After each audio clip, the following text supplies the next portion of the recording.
ನಮಸ್ಕಾರ ಕದಂಬ ನ್ಯೂಸ್ಗೆ ಸ್ವಾಗತ. ನಾನು ಸೋನಿಕಾ ಸುದೇಶ್. ಮೊದಲಿಗೆ ಮುಖ್ಯಾಂಶಗಳು. ಪ್ರಚೋದನಕಾರಿ ಹೇಳಿಕೆ ನೀಡಿದ ಕಲ್ಲಡ್ಕ ಪ್ರಭಾಕರ್ ಭಟ್ನನ್ನು ಕೂಡಲೇ ಬಂಧಿಸಿ ಸಿಪಿಐಎಂ. ಕೇಂದ್ರ ಸರ್ಕಾರದ ಎಲ್ಲ ಯೋಜನೆಗಳನ್ನು ಸದುಪಯೋಗಪಡಿಸಿಕೊಳ್ಳಿ ಸಂಸದ ಎಸ್ ಮುನಿಸ್ವಾಮಿ ಹೇಳಿಕೆ.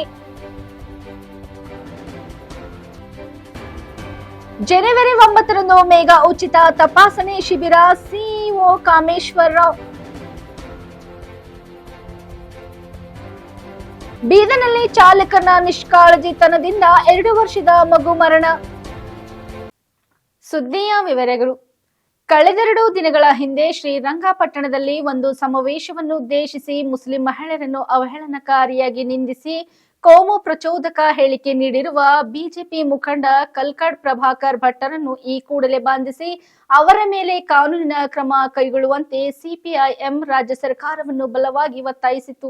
ಈ ಹೇಳಿಕೆ ಅವರ ಕೀಳುತನದ ಮಟ್ಟವನ್ನು ತೋರ್ಪಡಿಸುತ್ತದೆ ಎಂದು ಖಂಡಿಸಿದೆ. ದಕ್ಷಿಣ ಕರ್ನಾಟಕದ ಮತ್ತು ಮೈಸೂರು ಭಾಗದಲ್ಲಿನ ಶಾಂತಿಯ ವಾತಾವರಣವನ್ನು ಕದಡಲು ವಹಿಸುತ್ತಿರುವ ಕೋಮುವಾದಿಗಳ ಸಂಚಿನ ಮುಂದುವರಿಕೆಯ ಭಾಗವಾಗಿದೆ ಎಂಬುದನ್ನು ಎಲ್ಲ ಪ್ರಗತಿಪರರು ಹಾಗೂ ಪ್ರಜಾಪ್ರಭುತ್ವವಾದಿಗಳು ಗಮನಿಸಬೇಕೆಂದು ಸಿಪಿಐಎಂ ಹೇಳಿದೆ. ರಾಜ್ಯ ಸರ್ಕಾರ ರಾಜ್ಯದ ಸೌಹಾರ್ದತೆಗೆ ಗಂಭೀರ ಧಕ್ಕೆ ತರುತ್ತಿರುವ ಮತ್ತು ಅಲ್ಪಸಂಖ್ಯಾತರನ್ನು ಅವ್ಯಾಚ್ಯವಾಗಿ ನಿಂದಿಸುತ್ತಿರುವ ಇಂತಹ ಪ್ರಕರಣಗಳನ್ನು ಗಂಭೀರವಾಗಿ ಪರಿಗಣಿಸದಿರುವುದು ನಾಚಿಕೆಗೇಡು ಎಂದು ತೀವ್ರವಾಗಿ ಖಂಡಿಸಿದೆ. ಸರ್ಕಾರದ ದಿವ್ಯ ಮೌನವು ಇಂತಹ ಅವಹೇಳನಕಾರಿ ಹಾಗೂ ಪ್ರಚೋದನಕಾರಿ ಹೇಳಿಕೆಗೆ ಸಂಬಂಧಿಸಿ ಅದರ ಸಮಿತಿಯಂತೆ ಕಂಡು ಬರುತ್ತದೆ ಎಂದು ಸಿಪಿಐಎಂ ರಾಜ್ಯ ಸರ್ಕಾರದ ಜವಾಬ್ದಾರಿಯುತ ನಡೆಯನ್ನು ಕಟುವಾಗಿ ಟೀಕಿಸಿದೆ. ಈ ಸಂದರ್ಭದಲ್ಲಿ ನೀಲಾ ಕೆ, ಜಿಲ್ಲಾ ಕಾರ್ಯದರ್ಶಿ ಸಿಪಿಐಎಂ ಕಲಬುರಗಿ, ಕೆ ಪ್ರಕಾಶ್, ರಾಜ್ಯ ಸಮಿತಿ ಕಾರ್ಯದರ್ಶಿ ಮಂಡಳಿ ಸದಸ್ಯರು HR ನವೀನ್ ಕುಮಾರ್, ಟಿ ಯಶವಂತ್, ಬಸವರಾಜ್ ಪೂಜಾರ್, ಮುನಿ ವೆಂಕಟಪ್ಪ, MB ಸಜ್ಜನ್ ಮತ್ತಿತರರು ಉಪಸ್ಥಿತರಿದ್ದರು.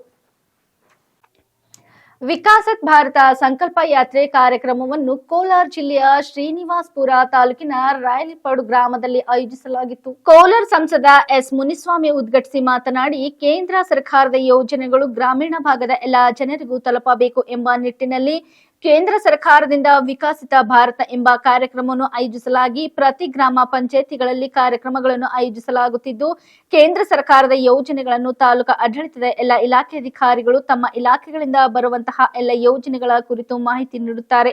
ಈ ಎಲ್ಲ ಯೋಜನೆಗಳನ್ನು ಸದುಪಯೋಗಪಡಿಸಿಕೊಳ್ಳಿ. ಒಂದು ಬಡ ಕುಟುಂಬದಲ್ಲಿ ಹುಟ್ಟಿದಂತಹ ಪ್ರಧಾನಮಂತ್ರಿ ನರೇಂದ್ರ ಮೋದಿ ಅವರಿಗೆ ಜನರ ಸಮಸ್ಯೆಗಳು ಸಂಪೂರ್ಣವಾಗಿ ಗೊತ್ತಿದ್ದು ಯೋಜನೆಗಳು ಗ್ರಾಮೀಣ ಭಾಗದ ಜನರಿಗೂ ತಲುಪಬೇಕು ಎಂಬ ನಿಟ್ಟಿನಲ್ಲಿ ಈ ಕಾರ್ಯಕ್ರಮಗಳನ್ನು ರೂಪಿಸಲಾಗಿದೆ ಎಂದರು. ಈ ಕಾರ್ಯಕ್ರಮದಲ್ಲಿ ಗ್ರಾಮ ಪಂಚಾಯಿತಿಗಳ ಅಭಿವೃದ್ಧಿ ಅಧಿಕಾರಿಗಳು, ತಾಲೂಕು ಆಡಳಿತದ ಎಲ್ಲ ಇಲಾಖೆ ಅಧಿಕಾರಿಗಳು, ಗ್ರಾಮ ಪಂಚಾಯಿತಿ ಸದಸ್ಯರುಗಳು ಕಾರ್ಯಕ್ರಮದಲ್ಲಿ ಭಾಗಿಯಾಗಿದ್ದರು. ಕಾಂಕ್ರೀಟ್ ರಸ್ತೆ ಹಾಕಿರ್ತಕ್ಕಂಥದ್ದು ಸನ್ಮಾನ್ಯ ನರೇಂದ್ರ ಮೋದಿಜಿಯವರು, ಕಾಂಕ್ರೀಟ್ ಡ್ರೈನೇಜ್ ಮಾಡಿರ್ತಕ್ಕಂಥದ್ದು ಸನ್ಮಾನ್ಯ ನರೇಂದ್ರ ಮೋದಿಯವರು, ಕಸದ ತೊಟ್ಟಿ ಕಟ್ಟಿರ್ತಕ್ಕಂಥದ್ದು ಸನ್ಮಾನ್ಯ ನರೇಂದ್ರ ಮೋದಿಯವರು, ಐಮಾಸ್ ಲೈಟ್ ಹಾಕಿರ್ತಕ್ಕಂಥದ್ದು ಸನ್ಮಾನ್ಯ ನರೇಂದ್ರ ಮೋದಿಜಿಯವರು, ಟಾಯ್ಲೆಟ್ ಕೊಟ್ಟಿರ್ತಕ್ಕಂಥದ್ದು ಸನ್ಮಾನ್ಯ ನರೇಂದ್ರ ಮೋದಿಯವರು, ಹಳ್ಳಿಯಿಂದ ಹಳ್ಳಿಗೆ ಸಂಪರ್ಕ ಕಲ್ಸಂತ ಟಾರ್ ರೋಡ್ಗಳು ಮಾಡಿರ್ತಕ್ಕಂಥದ್ದು ಸನ್ಮಾನ್ಯ ನರೇಂದ್ರ ಮೋದಿಯವರು, ಸ್ಟೇಟ್ ಟು ಸ್ಟೇಟ್ ಇಂಟರ್ಸ್ಟೇಟ್ ಕನೆಕ್ಟಿವಿಟಿಗೆ ಏನ್ ರೋಡ್ ಮಾಡ್ತಾ ಇದ್ದಾರೆ, ಮದನಪಲ್ಲಿ ರೋಡ್, ಇದನ್ನ ಕೊಟ್ಟಿರ್ತಕ್ಕಂಥದ್ದು ಸನ್ಮಾನ್ಯ ನರೇಂದ್ರ ಮೋದಿಜಿಯವರು. ಆಫೀಸರು ಪ್ರೈವೇಟ್ దీంట్లో మెడికల్ స్టోర్లో ఎత్తుకొని పోతే 1000 రూపాయలు చెప్తారు. కాస్ట్ ఉండేలేదు. ఇంట్లో పోయి కొడుకు నడితే ఏం బా బిడ్డలు సాకేది ఎట్లా, ఇన్సూరెన్స్ ఏది ఎట్లా, రేషన్ ఎట్లా, అట్లా ఇట్లా అంటా ఉంటుంది. నరేంద్ర మోదీ వాళ్ళు దీన్నంతా చూసి వాళ్ళు అప్పుడు చెప్తా ఉండే, కొడుకో అప్ప ఎట్లైనా పోయి BP షుగర్ అంతా ఒక నెల ఎట్లా అడ్జస్ట్ చేసుకోవాలి. ಬೀದರ್ 2024 ಜನವರಿ 9ರಂದು ನಗರದ ಪ್ರತಿಷ್ಠಿತ ಗುರುನಾನಕ್ ಸೂಪರ್ ಸ್ಪೆಷಾಲಿಟಿ ಹಾಗೂ ಮಲ್ಟಿ ಸ್ಪೆಷಾಲಿಟಿ ಆಸ್ಪತ್ರೆಯಲ್ಲಿ ಎಲ್ಲ ರೋಗಿಗಳಿಗೆ ಅಂದು ಬೆಳಗ್ಗೆ 10 ಗಂಟೆಯಿಂದ ಸಾಯಂಕಾಲ 4 ಗಂಟೆವರೆಗೆ ಉಚಿತ ತಪಾಸಣೆ ಹಾಗೂ ಚಿಕಿತ್ಸೆ ನೀಡಲಾಗುವುದು ಎಂದು ಗುರುನಾನಕ್ ಸೂಪರ್ ಸ್ಪೆಷಾಲಿಟಿ ಹಾಗೂ ಮಲ್ಟಿ ಸ್ಪೆಷಾಲಿಟಿ ಆಸ್ಪತ್ರೆಯ ವ್ಯವಸ್ಥಾಪಕ ನಿರ್ದೇಶಕ ಕಾಮೇಶ್ವರ ರಾವ್ ತಿಳಿಸಿದರು. ಗುರುವಾರ ನಗರದ ಜಿಲ್ಲಾ ಪತ್ರಿಕಾ ಭವನದಲ್ಲಿ ಸುದ್ದಿಗೋಷ್ಠಿ ಉದ್ದೇಶಿಸಿ ಮಾತನಾಡಿ, ಅಂದು ನಡೆಯುವ ಶಿಬಿರದಲ್ಲಿ ಜಿಲ್ಲೆಯ ಎಲ್ಲ ರೋಗಿಗಳು ಮುಕ್ತವಾಗಿ ಪಾಲ್ಗೊಂಡು ಶಿಬಿರದ ಸದುಪಯೋಗ ಪಡೆದುಕೊಳ್ಳಬೇಕೆಂದು ತಿಳಿಸಿದರು. ಆಸ್ಪತ್ರೆ ಎಲುಬು ಮೂಳೆ ರೋಗಿಗಳ ತಜ್ಞರಾದ ಡಾಕ್ಟರ್ ರಾಜಶೇಖರ್ ಸೇಡಂಕರ್ ಮಾತನಾಡಿ, 2024 ಜನವರಿ 26ರಿಂದ ಆಗಸ್ಟ್ 15ರಂದು ಪ್ರತಿ ಗುರುವಾರ ಉಚಿತ ತಪಾಸಣೆ ತಪಾಸಣೆ ಹಾಗೂ ಚಿಕಿತ್ಸೆ ನೀಡಲಾಗುವುದು. ವಿಶೇಷವಾಗಿ ಬಡ ರೋಗಿಗಳಿಗೆ, ಅದರಲ್ಲೂ ಗ್ರಾಮೀಣ ಭಾಗದ ರೋಗಿಗಳಿಗೆ ಉಚಿತ ತಪಾಸಣೆ ಹಾಗೂ ಚಿಕಿತ್ಸೆ ನೀಡುವ ಮೂಲಕ ಸಾಮಾಜಿಕ ಕಳಕಳಿ ಪ್ರಸ್ತುತಪಡಿಸುವ ಇರದೆ ನಮ್ಮದಾಗಿದೆ ಎಂದರು. ಗುರುನಗರದಲ್ಲಿರುವ ನ್ಯೂಟೌನ್ ಪೊಲೀಸ್ ಠಾಣೆ ಹತ್ತಿರ ಆಸ್ಪತ್ರೆಯ ಹೊಸ ಒಪಿಡಿ ಆರಂಭಿಸಲಾಗಿದ್ದು, ನಿತ್ಯ ಕನಿಷ್ಠ 50 ರೋಗಿಗಳಿಗೆ ತಪಾಸಣೆ ನಡೆಸಲಾಗುತ್ತದೆ. ವಿಶೇಷವಾಗಿ ಇಡೀ ಕಲ್ಯಾಣ ಕರ್ನಾಟಕ ಹಾಗೂ ಕಿತ್ತೂರು ಕರ್ನಾಟಕಕ್ಕೆ ಹೋಲಿಸಿದರೆ ನಮ್ಮ ಆಸ್ಪತ್ರೆಯಲ್ಲಿ ಮಾತ್ರ ಮೂತ್ರಪಿಂಡ ಸಂಬಂಧಿಸಿದ ರೋಗಿಗಳಿಗೆ, ಅದರಲ್ಲೂ ಕಿಡ್ನಿಯಲ್ಲಿ ಕಲ್ಲುಗಳಿದ್ದರೆ ಅವನ್ನು ಲೇಸರ್ ತಂತ್ರಜ್ಞಾನದಿಂದ ಮೂಲಕ ಶಸ್ತ್ರಚಿಕಿತ್ಸೆ ನೀಡಲಾಗುತ್ತದೆ ಎಂದರು.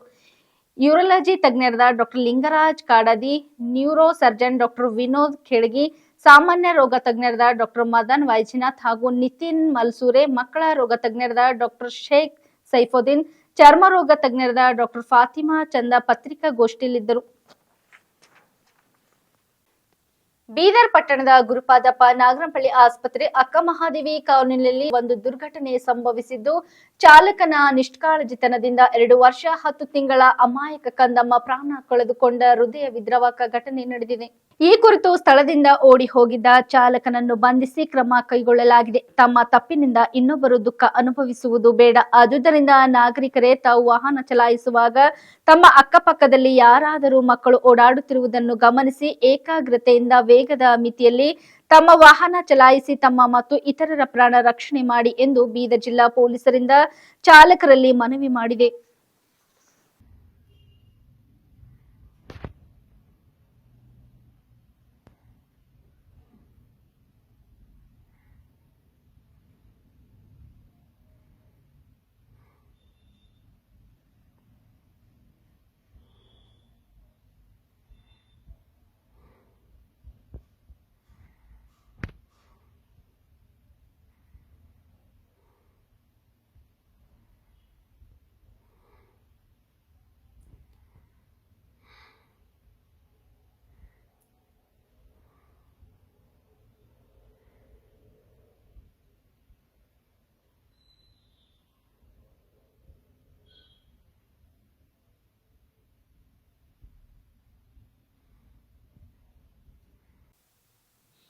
ಕರ್ನಾಟಕ ಪ್ರದೇಶ ಕಾಂಗ್ರೆಸ್ ಸಮಿತಿ ಭಾರತ್ ಜೋಡೋ ಸಭಾಂಗಣದಲ್ಲಿ ಆಯೋಜಿಸಿದ್ದ 139ನೇ ಕಾಂಗ್ರೆಸ್ ಸಂಸ್ಥಾಪಕ ದಿನಾಚರಣೆಯನ್ನು ಉದ್ಘಾಟಿಸಿ ಮಹಾತ್ಮ ಗಾಂಧಿಯವರ ಭಾವಚಿತ್ರಕ್ಕೆ ಮುಖ್ಯಮಂತ್ರಿ ಸಿದ್ದರಾಮಯ್ಯನವರು ಪುಷ್ಪ ನಮನ ಸಲ್ಲಿಸಿದರು. ಕೆಪಿಸಿಸಿ ಕಾರ್ಯಾಧ್ಯಕ್ಷರಾದ ಸಲೀಂ ಅಹಮದ್, ಆರೋಗ್ಯ ಸಚಿವರಾದ ದಿನೇಶ್ ಗುಂಡೂರಾವ್, ಅರಣ್ಯ ಸಚಿವರಾದ ಈಶ್ವರ್ ಖಂಡ್ರೆ, ಮುಖ್ಯಮಂತ್ರಿಗಳ ರಾಜಕೀಯ ಕಾರ್ಯದರ್ಶಿಯಾದ ಗೋವಿಂದ ರಾಜು, ಮಾಜಿ ಸಚಿವ ರಾಣಿ ಸತೀಶ್ ಸೇರಿ ಹಲವು ಗಣ್ಯರು ಉಪಸ್ಥಿತರಿದ್ದರು.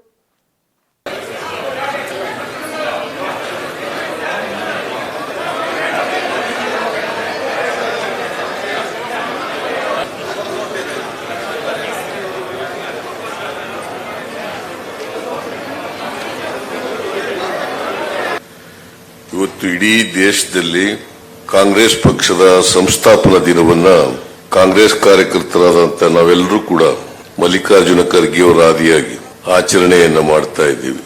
ಈಗಾಗಲೇ ಪ್ರಸ್ತಾಪ ಮಾಡದಂತೆ ಕಾಂಗ್ರೆಸ್ ಪಕ್ಷ ಉದಯ ಆಗಿ 138 ವರ್ಷಗಳು ಪೂರ್ಣವಾಗಿದೆ. ಡಿಸೆಂಬರ್ 28, 1885 ಇಸ್ವಿನಲ್ಲಿ ಮುಂಬೈನಲ್ಲಿ ಮೊದಲನೇ ಅಧಿವೇಶನ ನಡೆಯಿತು. ಅದರ ಅಧ್ಯಕ್ಷತೆಯನ್ನು ವಹಿಸಿದಂತವರು ಬ್ಯಾನರ್ಜಿ ಅವರು. ಈ ಪಕ್ಷವನ್ನು ಹುಟ್ಟಾಕಿದವರು ಬ್ರಿಟಿಷ್ ನವರಾದಂತ ಶ್ರೀ ಹ್ಯೂಮ್ ಅವರು ರಿಟೈರ್ಡ್ ಆಫೀಸರ್ ಆಗಿದ್ರು. ಈಗಾಗಲೇ ಹೇಳದಂತೆ ಅಧಿಕಾರಕ್ಕೋಸ್ಕರ ಈ ಪಕ್ಷ ಹುಟ್ಟಿದ್ದಲ್ಲ. ಅವತ್ತು ದೇಶದಲ್ಲಿ ಬ್ರಿಟಿಷ್ನವರ ಸರ್ಕಾರ ಇತ್ತು, ನಾಗರಿಕರಿಗೆ ಅನ್ಯಾಯ ಆಗ್ತಾ ಇತ್ತು. ಅವ್ರಿಗೆ ನ್ಯಾಯ ಕೊಡಿಸ್ಲಿಕ್ಕೋಸ್ಕರ, ಜೀವನ ಮಟ್ಟವನ್ನ ಸುಧಾರಣೆ ಮಾಡಲಿಕ್ಕೋಸ್ಕರ ಕಾಂಗ್ರೆಸ್ ಪಕ್ಷ ಉದಯ ಆಯಿತು.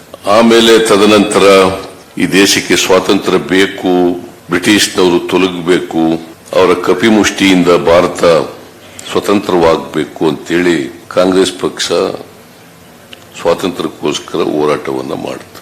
ಶ್ರೀಮತಿ ರಾಣಿ ಸತೀಶ್ ಅವರು ಕಾಂಗ್ರೆಸ್ ಪಕ್ಷದ ಇತಿಹಾಸವನ್ನ ಹೇಳಿದ್ದಾರೆ. ನಾನು ಮತ್ತೆ ಅದನ್ನ ಪುನರುಚ್ಚಾರ ಮಾಡಕ್ ಹೋಗಲ್ಲ. ಸ್ವಾತಂತ್ರ್ಯ ಪೂರ್ವದಲ್ಲೇ ಇದು ಸಂಸ್ಥಾನ ಸ್ಥಾಪನೆಗಾಯಿತು ಕಾಂಗ್ರೆಸ್ ಪಕ್ಷ 1885. ನಮಗೆ ಸ್ವಾತಂತ್ರ್ಯ ಬಂದದ್ದು 1947 ಆಗಸ್ಟ್ 14 ಮಧ್ಯರಾತ್ರಿನಲ್ಲಿ ಬಂತು. ಈ ದೇಶಕ್ಕೋಸ್ಕರ ಸ್ವಾತಂತ್ರ್ಯಕ್ಕೋಸ್ಕರ ಹೋರಾಟ ಮಾಡಿದಂತ ರಾಜಕೀಯ ಪಕ್ಷ ಈ 138 ವರ್ಷಗಳು ದೀರ್ಘ ಇತಿಹಾಸ ಇರತಕ್ಕಂಥ ಪಕ್ಷ ಬಹುಶಃ ಜಗತ್ತಿನಲ್ಲಿ ನಾವು ನೋಡಲಿಕ್ಕೆ ಸಾಧ್ಯ ಆಗಲ್ಲ. ಸ್ವಾತಂತ್ರ್ಯ ಪೂರ್ವದಲ್ಲಿ ಮಹಾತ್ಮ ಗಾಂಧೀಜಿಯವರು ದಕ್ಷಿಣ ಆಫ್ರಿಕಾದಿಂದ ಬರೋದಕ್ಕಿಂತ ಮುಂಚಿತವಾಗಿ ಕೂಡ ಸ್ವಾತಂತ್ರ್ಯ ಹೋರಾಟ ಪ್ರಾರಂಭ ಆಗಿತ್ತು. ಬೀದರ್ ಗ್ರಾಹಕರು ಯಾವುದೇ ವಸ್ತುಗಳನ್ನು ಖರೀದಿಸುವ ಮುನ್ನ ಅದರ ಗುಣಮಟ್ಟ ಪರೀಕ್ಷಿಸಿಯೇ ಖರೀದಿಸಬೇಕು. ಅಂದಾಗ ಮಾತ್ರ ಗ್ರಾಹಕರು ಮೋಸ ಹೋಗುವ ಸಾಧ್ಯತೆಗಳು ಕಡಿಮೆ ಎಂದು ಜಿಲ್ಲಾಧಿಕಾರಿ ಗೋವಿಂದ ರೆಡ್ಡಿ ಹೇಳಿದರು. ಅವರು ಗುರುವಾರ ಚನ್ನಬಸವ ಪಟ್ಟದೇವರ ಜಿಲ್ಲಾ ರಂಗಮಂದಿರದಲ್ಲಿ ಜಿಲ್ಲಾಡಳಿತ, ಜಿಲ್ಲಾ ಪಂಚಾಯತ್, ಆಹಾರ ನಾಗರಿಕ ಸರಬರಾಜು ಮತ್ತು ಗ್ರಾಹಕರ ವ್ಯವಹಾರಗಳ ಇಲಾಖೆ, ಜಿಲ್ಲಾ ಗ್ರಾಹಕರ ವ್ಯಾಜ್ಯಗಳ ಪರಿಹಾರ ಆಯೋಗ, ಜಿಲ್ಲಾ ಕಾನೂನು ಸೇವೆಗಳ ಪ್ರಾಧಿಕಾರ, ಜಿಲ್ಲಾ ಕಾನೂನು ಮಾಪನಶಾಸ್ತ್ರ ಇಲಾಖೆ, ಜಿಲ್ಲಾ ಆಹಾರ ಸುರಕ್ಷತೆ ಮತ್ತು ಗುಣಮಟ್ಟ ಇಲಾಖೆ ಹಾಗೂ ಜಿಲ್ಲಾ ಗ್ರಾಹಕರ ಮಾಹಿತಿ ಕೇಂದ್ರ ಬೀದರ್ ಇವರ ಸಂಯುಕ್ತಾಶ್ರಯದಲ್ಲಿ ಹಮ್ಮಿಕೊಂಡಿದ್ದ ರಾಷ್ಟ್ರೀಯ ಗ್ರಾಹಕರ ಹಕ್ಕುಗಳ ದಿನಾಚರಣೆ 2023 ಕಾರ್ಯಕ್ರಮ ಉದ್ಘಾಟಿಸಿ ಮಾತನಾಡಿದರು. ಜನರು ವಸ್ತುಗಳನ್ನು ಎಚ್ಚರಿಕೆಯಿಂದ ಖರೀದಿಸದಿದ್ದರೆ ಗುಣಮಟ್ಟ ಅಥವಾ ತೂಕದಲ್ಲಿ ಮೋಸ ಹೋಗುವ ಸಾಧ್ಯತೆ ಇರುತ್ತದೆ. ಒಂದು ವೇಳೆ ಮೋಸ ಹೋದರೆ ಜಿಲ್ಲಾ ಗ್ರಾಹಕರ ಪರಿಹಾರ ಆಯೋಗಕ್ಕೆ ದೂರು ಸಲ್ಲಿಸುವ ಮೂಲಕ ನ್ಯಾಯವನ್ನು ಪಡೆಯಬೇಕೆಂದರು. ಗಾಂಧೀಜಿಯವರು ಗ್ರಾಹಕರನ್ನು ದೇವರೆಂದು ಹೇಳಿದರು. ಗ್ರಾಹಕರು ಬ್ರಾಂಡೆಡ್ ವಸ್ತುಗಳು ಖರೀದಿಸುವುದರಿಂದ ಮೋಸ ಹೋಗುವುದು ಕಡಿಮೆ. ಪ್ಯಾಕೇಜ್ ಫುಡ್ಗಳನ್ನು ಖರೀದಿಸುವಾಗ ಯಾವುದೇ ಕಲಬೆರಕೆ ಕಂಡು ಬಂದರೆ ಆಹಾರ ಸುರಕ್ಷತಾ ಅಧಿಕಾರಿಗಳಿಗೆ ಮಾಹಿತಿ ನೀಡಿ. ಇತ್ತೀಚಿನ ದಿನಗಳಲ್ಲಿ ಜನರು ವಿವಿಧ ರೀತಿಯಲ್ಲಿ ಮೋಸ ಹೋಗುತ್ತಿದ್ದು, ಕೆಲವರು 1 ಲಕ್ಷ ಹಣ ಕೊಟ್ಟರೆ 6 ತಿಂಗಳಲ್ಲಿ ಡಬಲ್ ಆಗುತ್ತದೆ ಎಂದು ತಮ್ಮಿಂದ ಮೋಸ ಮಾಡುವವರು ಇದ್ದಾರೆ. 6 ತಿಂಗಳಲ್ಲಿ ಅದು ಡಬಲ್ ಆಗಲು ಸಾಧ್ಯವಿಲ್ಲ. ಹಾಗಾಗಿ ಗ್ರಾಹಕರು ಎಚ್ಚರಿಕೆಯಿಂದ ಇರಬೇಕು ಎಂದು ಹೇಳಿದರು.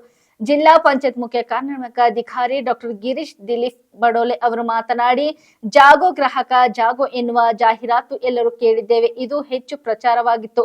2019ರಲ್ಲಿ ಜಾರಿಗೆ ತಂದ ಗ್ರಾಹಕರ ಕಾಯ್ದೆ ಗ್ರಾಹಕರಿಗೆ ಅನುಕೂಲಕರವಾಗಿ ರೂಪಿಸಲಾಗಿದೆ. ಆದರೆ ಗ್ರಾಹಕರು ಮೋಸ ಹೋದಾಗ ಎಲ್ಲಿ ಹೋಗಿ ದೂರು ನೀಡಬೇಕು ಎಂದು ಅವರಿಗೆ ತಿಳಿದಿಲ್ಲ. ಇತ್ತೀಚೆಗೆ ಸೈಬರ್ ಆಫರ್ಗಳು ಹೆಚ್ಚಾಗುತ್ತಿದ್ದು, ಗ್ರಾಹಕರು ಎಚ್ಚರಿಕೆಯಿಂದ ವ್ಯವಹರಿಸಬೇಕೆಂದರು.